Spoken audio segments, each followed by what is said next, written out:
মরুভূমিতে খাওয়ার যে কি পরিমাণ কষ্ট, সাথে কাজের কষ্ট তো আছেই, খাবারের কষ্ট যাতে না হয় সেই জন্য আজকে কিছু সবজি চাষ করতেছি। হ্যালো এভরিওয়ান, আসসালামু আলাইকুম রহমতুল্লাহ। আগের ভিডিওতে দেখিয়েছিলাম টমেটো এবং মরিচের চারা কিভাবে মরুভূমিতে উৎপাদন করি। বাকি যে অন্যান্য বীজগুলো ছিল সেই বীজগুলো আজকে রোপণ করব। এই জমিতে আগে কখনো চাষ হয়নি, তাই এই জমিটিতে প্রচুর পরিমাণ আগাছা। প্রথমে আগাছাগুলো পরিষ্কার করে নিব। এই মরুভূমিতে জীবনযাপন করা যে কি পরিমাণ কষ্টের তা আপনি এই মরুভূমিতে না আসলে বুঝবেন না। একাকিত্বের কষ্ট যে কি পরিমাণ তা এই মরুভূমিতে আসলেই কেবলমাত্র বুঝবেন। এই তপ্ত মরুভূমির বালিতে ফসল ফলানো কতটা কঠিন যারা এখানে আছে শুধু তারাই বলতে পারবে। আজকে আমি আমার এই জমিতে লাগাবো শসা এবং সৌদি আরবের বিখ্যাত গাড়া, যা মিষ্টি কুমড়ার মতো দেখতে, খেতেও মিষ্টি কুমড়ার মতো। শসা এবং গাড়া এগুলো মরুভূমির বালুতে একবার লাগালে যদি নিয়মিত ইউরিয়া সার এবং কিছু ডাব সার দেন তাহলে প্রচুর পরিমাণ ফল হয়। আলহামদুলিল্লাহ আমার মোটামুটি আগাছাগুলো উঠানো হয়ে গেছে। এগুলো আমি ফেলে না দিয়ে আমার প্রিয় উটটির জন্য রেখে দিলাম। উটটি কাঁচা ঘাস খুব পছন্দ করে।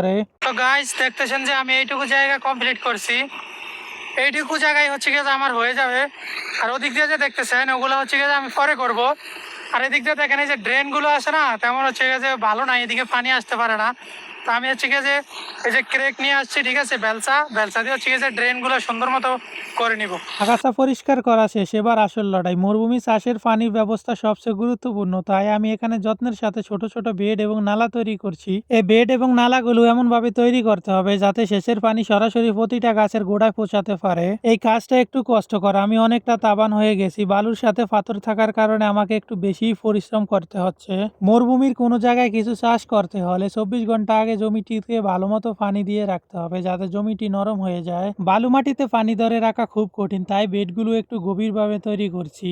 রোদ আর বালুর সাথে যুদ্ধ করে এই নালাগুলো তৈরি করতে বেশ পরিশ্রম হলেও যখন এখান থেকে সবুজ চারা উকি দিবে তখন সব কষ্ট সার্থক মনে হবে। বেডগুলোর উপরটা আমাকে সুন্দর মতো লেবেল করে দিতে হবে। হ্যালো এভরিওয়ান, এই যে দেখেন আমি এইটুকু জায়গা হচ্ছে গেছে প্রস্তুত করছি। আজকে হচ্ছে গেছে শসা এবং কি মিষ্টি কুমড়ার মতো একটা আছে, ওইটাকে আরবিতে গাড়া বলে। গাড়াগুলো হচ্ছে গেছে এখানে লাগাবো সব কিছু, ঠিক আছে।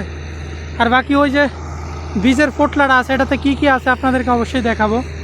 কপিল আমাকে 3 আইটেমের শসা এনে দিয়েছে, আমি সবগুলো অল্প অল্প করে লাগাবো। আমার এখানে যখন প্রচুর পরিমাণ সবজি হয় তখন কপিল মাজরা আসলে ও নিয়ে যায়। কপিল যদি সবজিগুলো না নিয়ে যায় তাহলে সবগুলো সবজি নষ্ট হয়ে যাবে। আমার আশেপাশে তেমন কেউ নেই, তাই কাউকে দিতেও পারছি না। 2-1 জন আছে, তাও 3 থেকে 4 কিলোমিটার দূরে।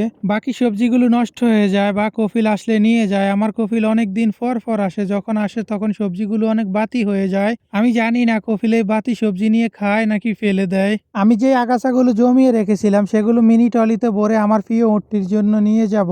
আমি মরুভূমিতে কাজের পাশাপাশি ভিডিও বানাই অনেক কষ্ট করে। আপনারা ভিডিও ঠিকই দেখেন কিন্তু সাপোর্ট করেন না। আমি আশা করব আপনারা লাইক কমেন্ট ফলো করে দিবেন। দেখুন উটটি কাঁচা ঘাস পেয়ে কি খুশি, ও খুব মজা করে খাচ্ছে। আর আমার কাছে এই মাত্র একটি মাত্র ইঁট আছে।